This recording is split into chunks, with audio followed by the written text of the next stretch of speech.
this exchange on Twitter. AB is frustrated, and a lot of receivers view their value as tied to catches and touchdowns. AB had 17 targets. He had 9 catches, 67 yards. But he watched Sammy Watkins go over 100. He watched Tyreek Hill have 90. That's he true. watched Travis Kelce go over 100. He sees the ball flying around on the other side, and he's like, I'm better than them.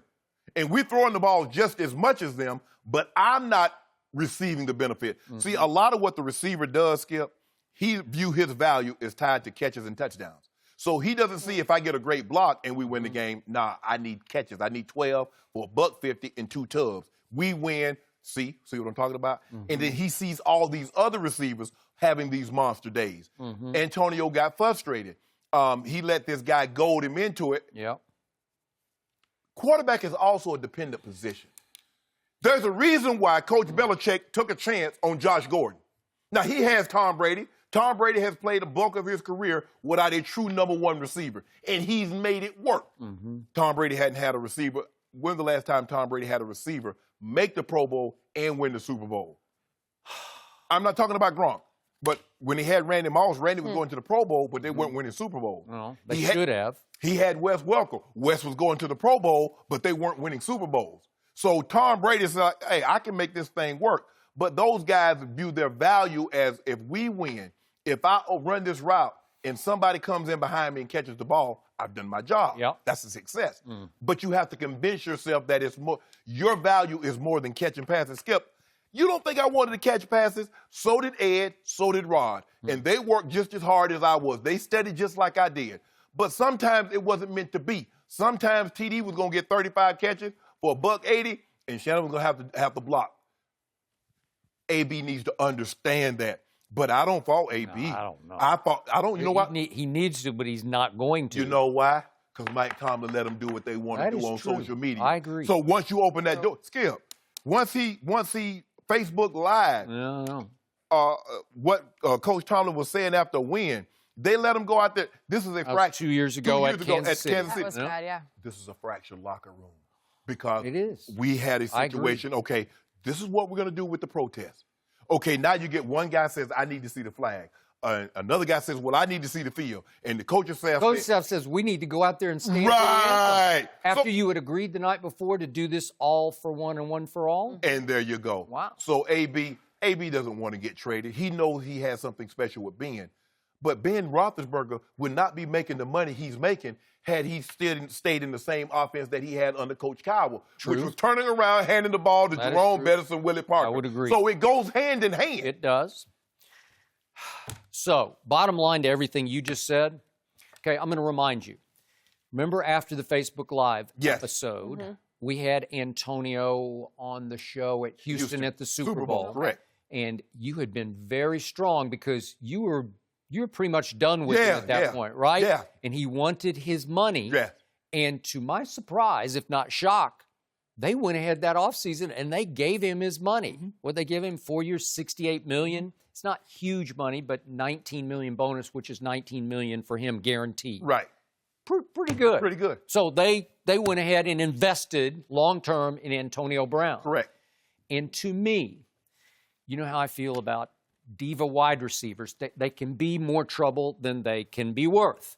And in Antonio's case, to me, he's gone over the edge into team-threatening self-promoter via social media because he is Mr. Social Media. I don't know if anybody's more active or more successful than he is this side of LeBron James, but he's not LeBron James. Right. And he doesn't play the sport LeBron plays or the position in that sport where LeBron can control the whole game. Everything. If he wants to. Correct. But in this case, he is dependent on getting the football thrown to him. And it sounded like it got so bad. I'm just reading the reports of the game Sunday. Again, the Kansas City debacle at home. But they cut it to 42-37 late in the game. And on third down, they were third and goal.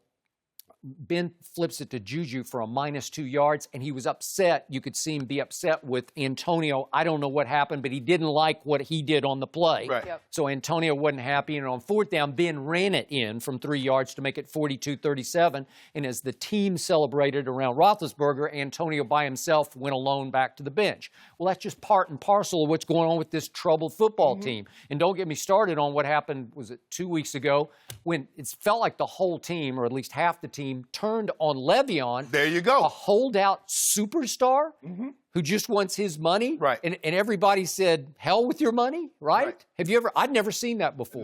Never. Okay. And to a man, everybody says, you don't talk about the one thing, you don't talk about someone's money. Yeah. You stay out of that. Okay, so what did Antonio do last year in the Chicago game? When he was probably frustrated with Ben over the protest issue, but remember he didn't get some balls thrown in his direction. He took the whole Gatorade. That was the Baltimore game. Was it that was the Baltimore game. Oh, I was thinking it was the Chicago game. No, it was Baltimore, and he threw it on the field, yes, right? he threw. Okay. And then he comes back the next week against Jacksonville. He gets 19 targets. They lose, but he has like 19 15. targets? Yeah. Wow, 19 targets. So there was an excellent, insightful piece last week on the Undefeated by Jesse Washington, and the headline was, Antonio Brown is an Instagram All-Pro, but is that the full picture, question mark? Well, the piece said, no, it's not the full picture, and then the subheadline was, the best wide receiver in the NFL has a lot to say, but only on social media, meaning you can't interview him in open forums after the games because he won't even submit to that. He won't subject himself to open Q&A sort of questions.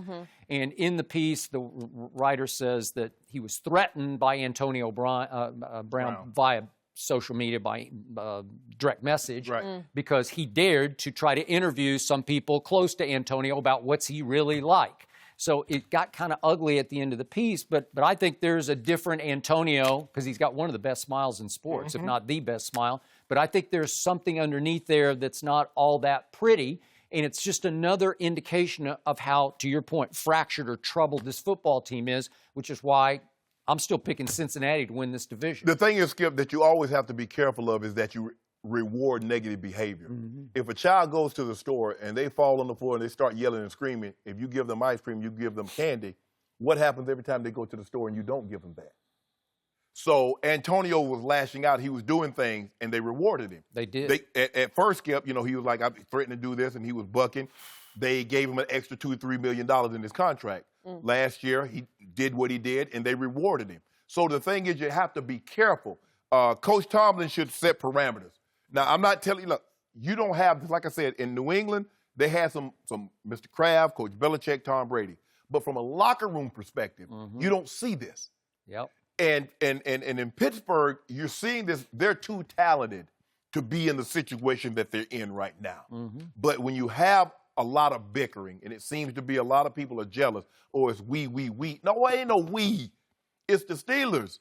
It's the Steelers, and then it's the players. And as soon as you understand that, and this is why, and I talked to someone in that Steelers locker room, a player, I said, this is why you're never going to have guaranteed contracts.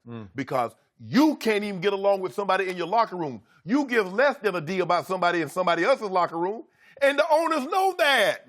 They pit you against each other, you fall for it, and they sit back, we got them again. I don't get it. Dude had 17 targets, Skip. How many balls does Antonio Brown expect the Steelers to throw at him? Think about that, Skip. Yep. Antonio, over the last 3 to 4 years, has way more targets than anybody else. He does. He should never complain. If you threw me that many balls, Skip, I can go a game without catching a pass. Because I know the next game you're going to make up for it by throwing me 21 targets. So I always say that beyond baseball, hockey, basketball, football is the one team or one team sport based so much on unity. Oh, absolutely. You have to have a unified locker room to win a championship. Yes. You know that because you're a part of 2 of them, Yes. right?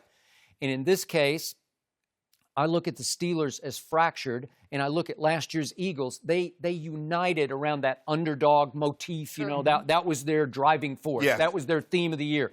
Nobody respects us. They pulled together, and that was a together football team without a real well, their quarterback couldn't Right, even but play. he was hurt. Yeah, so the backup quarterback wins the championship, and it was kind of a starless championship. Right. Like they got a lot of really good players on defense, but is there a superstar breakout, magazine cover? No, they don't have a Von Miller. They don't didn't have a have it. Khalil Mack. No. I mean, Fletcher Cox is the closest thing, but when we talk about, we go into a lot of defensive players before we get to Fletcher Well, Cox. Brandon Graham is. Yeah. That's what everybody tells me, is that Brandon Graham's even better than Fletcher Cox. Right. Well, most people don't even know who Brandon, he is or couldn't pick him out of a lineup, Right. Yeah. And on offense, did they have a superstar? Is Alshon a superstar? No, He's no. really good, but he's not a superstar, right? No.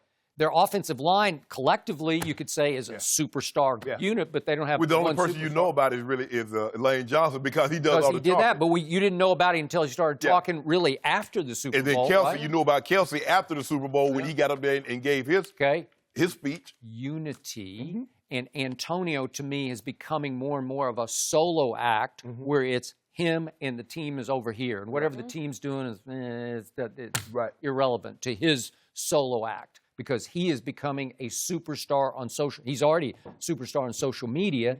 And I don't know if the twain shall meet. I don't know if you can win a championship with that kind of guy playing that way at that position. Well, you can't win a championship with that kind of locker room. Yeah. That's what you can't do. You can't. No, I agree. Someone's got to be the one to make those rules and call them out. Coach Tomlin.